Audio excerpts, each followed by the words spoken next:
It is International Women's Day today, and when it comes to sports, women are finally getting more prominent roles. Here are some of the milestones reached in just the past year. I didn't even know this. In 2021, there were 12 female coaches in the NFL. This season, Lisa Byington became the first full-time television play-by-play voice for any professional men's team when she took over the job for the Milwaukee Bucks. In 2021, Kim Ng became the first ever general manager of a men's pro team when she took over the Miami Marlins as their general manager, and the U.S. women's national team was awarded an equal pay settlement by USA Soccer. But how far have we really come? On this special day, we're going to deep dive into that topic with some prominent women in sports and beyond. This is where we begin to deep dive. We have Mackenzie Henderson with us. She's the Senior VP of Ticket Sales for the Boston Celtics. And I love this. When she started with the Celtics over 20 years ago, she was one of 10 women in the team's front office. She was the first female VP in the entire organization, which is incredible. And Melanie Newman, you've probably watched her on the TV. She is the Mid-Atlantic Sports Network Orioles play-by-play announcer. She also does sideline reporting for them and has done a ton of national games. Ladies, thank you so much for joining us. Mackenzie, I'm going to start with you. You know, from the time that you started with the Celtics 20-some years ago to now, where have you seen the greatest growth in women in sports and our prominence in it? Yeah, well, first, thank you so much for having me. Happy International Women's Day to you both. I know at the Celtics, we've made incredible strides in representation. When I first started the team, as you mentioned, there were just 10 women. I went on to, I'm just so grateful to be the first female VP in their history. Women now make up 35% of our executive team. And as we know, representation is just so important. When I first started at the Celtics, I actually wrote in a journal that I had that I really wanted to be a vice president there, but I didn't know if it was possible. I just hadn't seen it. So when I was fortunate enough to be promoted, I just felt like I was really ecstatic for the women, the other women at the Celtics who could now see it and have this position as part of their potential career path. I think where there's, room for growth, and this is across all sports, is just diversity of all types, diversity of thought, diversity of background, diversity of race, perspectives, age, et cetera. I think teams are certainly being more intentional about this, but there's always room to grow. Yeah, Melanie, for you, younger than the rest of us on this panel at just 30 years old, did you feel when you were coming up that you thought, wow, I can be the play-by-play voice of a baseball team? Like, when did that even dawn on you that that was a possibility? Well, and she just said something that I think we can all resonate with as women is we didn't see those opportunities. So we weren't sure until we got there ourselves that was something that we could even do. I was like a lot of girls when I finally figured out what I wanted to do, because I didn't know it was going to be broadcasting until I was in college. But I just assumed it would be a studio or a sideline reporting role. That's what we see the most of. And it doesn't take anything away from the women who have held those roles because they're extremely hard. But it took having my broadcast partner in the minor leagues who just kind of put me in the booth. And he was a good friend of mine. We'd known each other for a long time. So he didn't make a big deal of it. And I think that was so crucial because the inclusion was treated normally and equally, which is what we want. We don't want to be treated like everybody has to walk on eggshells. We also don't want it harder. And we all know that we've had it harder sometimes than we should have just for being women. But that's what really laid the base. I'd called women's volleyball and softball and stuff like that, but to actually be involved in professional baseball was nothing that I had ever really thought of before. And I'll give credit too. My last stop before the Orioles was with the Salem Red Sox, and they are part of the Fenway family. And that was the first point ever in my career. I've been doing this since I was 15, where I was finally treated just as somebody who was qualified, gender completely removed from the situation. And they enabled me to grow so much because of that. And I think that's what we have to see more of if we want to continue to make this a normal thing for girls to not have to think, do I belong in this because I'm a female? It's just, no, I enjoy doing this, so I'm going to go do it. Yeah, sometimes I feel like I take for granted that I work, and I'm not just saying this because the show is on this network, but that I work in an environment where I'm treated like everybody else. I work with, I would say 90% men, but I'm treated like anyone else. What I have noticed, though, guys, and not in every aspect or every sector of sports, but a lot of times you sort of plateau, right? So if you have two females on staff, that's kind of it, right? Like you have your women. How do we get to a point, Mackenzie, especially because you're in an executive position where you just fill it with the best person for the job, the person who has that diversity of thought, ethnicity, gender, to make sure we're covering all those spectrums? Yeah, I think your business will never plateau if your leadership on down truly believes that diversity and inclusion is crucial to your business. So if everyone is aligned in that thinking, your business will always be really intentional about hiring diverse candidates, promoting diverse candidates, gender included, and elevating their voices. I think that there's only room to grow when your leadership on down has that thinking. Melanie, what I noticed, at least early on in my career in sports, is that it was so highly competitive that sometimes women didn't help women, right? Like it was like all of us viewed each other as competition. How in your career has that changed, and how important is that in striving to get women in sports who work in sports to feel comfortable and like it's an environment they want to be in?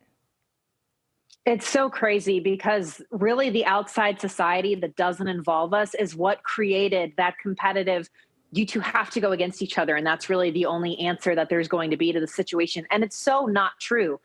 There are going to be the personality types that can't see past that type of a relationship. And that's okay. You let them stay in their bubble and you keep going on and you keep seeking out the other women who want to rally you on. I can't tell you the hundreds of declines that I've had for jobs that I've applied for. And you just keep moving forward. And as you grow your network, you start to know more women who are also going for the same job as you. And it was actually a dear friend of mine, Greer Howard, who finally corrected that thinking and said, if you didn't get the job, someone else didn't get, it wasn't your job. Stop calling it your job. That was their job to have if they're the ones who ultimately got hired. And being able to actually embody that and not just hear the cliches and repeat them back to other people, but feel it. It's super liberating. And I know I have a small group circle. We talk every single day. Our text thread just runs constantly, and one's in California and one's in New York, but we're all involved in the baseball industry. And the countless times that we've seen people going out for the exact same role, including some of the three of us, it doesn't stop. But you have a lot of joy when you're in that position to root other women on and to pull up the next generation that's coming behind you, because you don't really make friends if you're stuck looking at them as the enemy all the time. And at the end of the day, we have to have each other to push each other up into these roles, because there really is that whole strength in numbers aspect to having more women involved in sports. It doesn't matter what area of sports it is. Yeah, that really speaks to what Mackenzie was just talking about how your business doesn't plateau when you're constantly striving to bring in the best people. Speaking of bringing in the best people, joining the conversation now is Sue O'Connell, one of my favorite people over on the NBC 10 side of things. She's a political commentator, but also always has just a really great take on things that are happening in society at large. And Sue, what I want to ask you is, when you watch sports programs or you're watching a game, how do you feel as overall we're serving a growing female fan base? Right.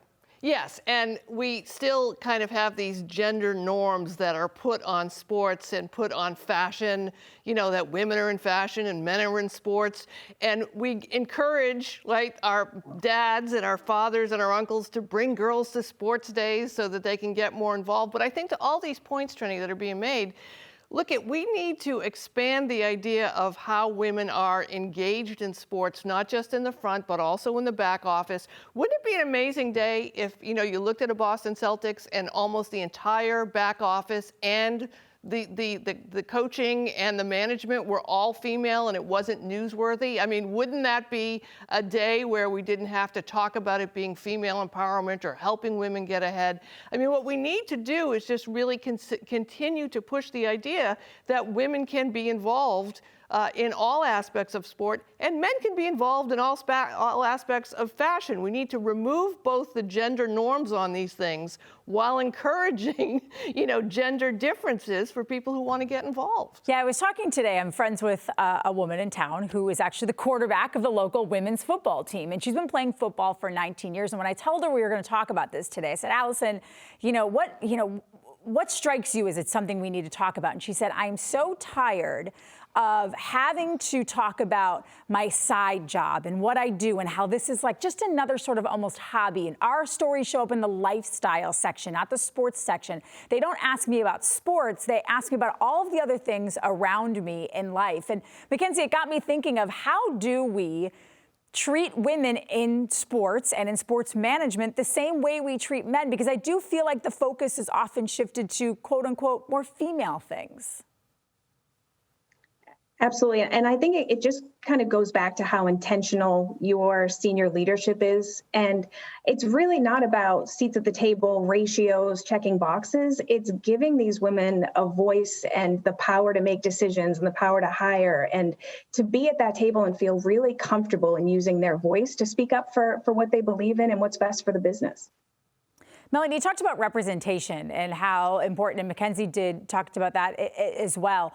How do you feel we can best serve, again, female fans, but also female athletes in the stories we tell and how we cover it? Because I think, I'll admit this, I'm guilty of having a bias towards men's sports, right? Like that's always sort of where our focus lies.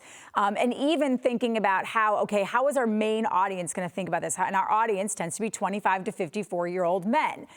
So how do you find as a broadcaster that you're appealing to everyone? Is it just as simple as just telling the story of the game and everyone will come? That's really what it comes down to. There's a reason women got into the game. The game was the same 100 years ago, and women still loved it. I mean, you talk about Take Me Out to the Ball Game. That's a song about a girl named Katie because she just wanted to go to the ball game. The Red Sox have an actual very deep history of a female fan base that has been so strong. And it's not because they had some alternate channel to consume sports and have it tailored to them. I can't tell you how many times I've heard women say, can I just have a piece of athletic gear for my team that's not pink or glitter? I just want something that I can wear that just fits, that feels like us. And I think when you start to equalize that and give us that space to understand we're not stupid coming into this. We love the game for what it is. We don't need it frills or dressed up. Now, for me in particular, I chase what speaks to me about the game. That's the human interest side. I think after we got off this high pedestal of athletes in the 90s being untouchable, we started realizing that human interest element is what emotionally connects all fans, regardless of race or gender, to these athletes, because they don't know what it's like to make millions or to have this freak supernatural talent. But they do get, coming from a tough home or really having to work hard to be in this position that you're in now. And that's what they drive. So that's what I try to bring to fans. And again, I don't really think of it one way or another of, I've got to cater to this in particular audience. And so you just keep moving that forward. Now, on the women's sports side of things, it's this theme we've seen really since COVID started shutting everything down in 2020. And that's just giving yourself space to educate yourself, to seeing what other sports are out there that women are involved in. We've seen how much even the softball tournament for the College World Series has grown over the last couple of years. And that's just because they had more exposure. They gave fans a chance to be educated in the fact that they existed. And I have to give a shout out, if you guys haven't seen it, there is a sports bar called the Sports Bra opening up in Portland, and it is specifically geared to showcasing women's sports on TV. And I just think that's the coolest because I even know myself, I grew up with the 96 Olympics. We're in the heart of the SEC and the Braves and everything else in Atlanta. And still, I realized when I look back at my time, how little I was ever really exposed to professional women's sports. And it's such an untapped market and a prime time to get into it right now. So I'm really excited. And to that point, Sue, to finish off the conversation, What is the importance of language? Because when I heard Melanie talk about, we don't all want pink jerseys and glitter, so often I hear people describe sports fans who maybe aren't as educated as pink hats, or you talk about a player on the field who may not have a great game, and you use a negative connotation that is feminine towards them. What's the importance of really being mindful of our language? Trenni, the worst behavior I exhibited at a sporting event was at Fenway when someone behind me yelled that someone had thrown to first like a girl. And I popped up out of my chair and I turned around and looked at him and said, "Are you kidding? You want to go out? I'll throw. You want to throw?" Knowing that, of course, I couldn't do it, not because I was a girl, just because I'm untalented. But, we need to look at that language, especially when we talk about girls' sports and sports, right? In a lot of high school, there's basketball, and then there's girls basketball. Well, no, there's not basketball and girls basketball. There's boys basketball and girls basketball. We need to just be aware of how we're branding things. And listen, I said this to you earlier.